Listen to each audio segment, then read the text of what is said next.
It's a '08 F-150, got no crank, no start.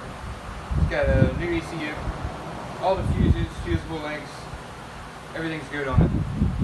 Still no crank, no start. Right here, driver's side, right front of air cleaner, it's a little box.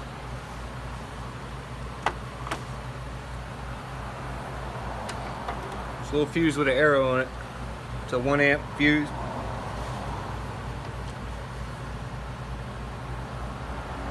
Follow me to the table.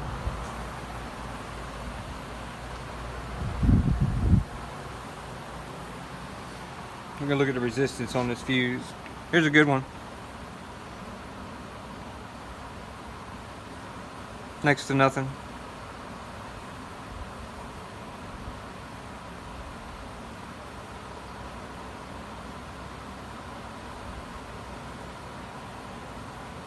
It's like 12,000 ohms.